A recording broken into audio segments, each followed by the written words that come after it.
Hello, this is Kevin with Bangert Inc. And today we're going to take a look at a very common message of Office Connector license is about to expire or is expired.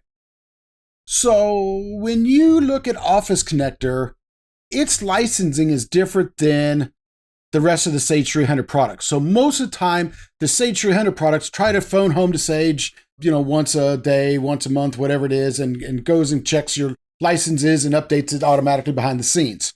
With Office Connector, usually we have to update the license once a year, and we have to manually go in and tell it when to update the license. So that's what we're going to take a look at in today's video is how to go in there and tell Office Connector to go update the license. I'm in my Excel. I'm going to go to my Add-ins tab, Office Connector, Help, Licensing. This will pull up your company name and whatever products that you've got listed. Once I get to this page here, I'm just going to hit Next. It's going to default online. That it's going to just try to update it online. I'm going to hit Next again. It's going to go ahead and connect to the internet and try to, connect with Sage and update it. You'll see typically one of two messages. In my example, my license was already up to date, so it just says my license is already up to date.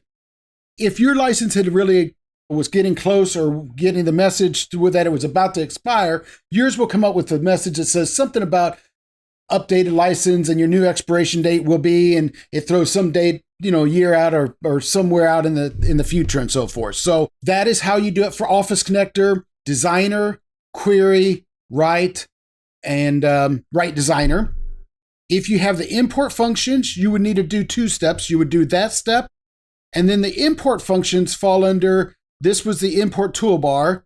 This little show control panel gets me to the licenses on the other side here. So this is where I can actually see my licenses for Designer and import features and things of that nature. And it's basically the same thing. I hit update licenses.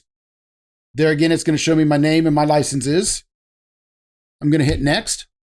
Online is going to default again to do it online. Next again.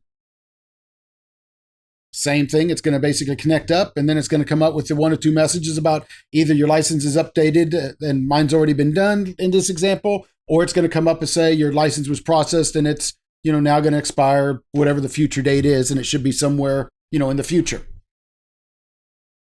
And that's pretty much how you refresh a license when it says it's about to expire in your Office Connector. Licenses are stored up on the network, so that should affect everyone on the system, so you don't have to go to multiple machines to do it, just pretty much any single user. If you do it there, it'll update the license on the server and everyone should be good to go. Thanks for watching.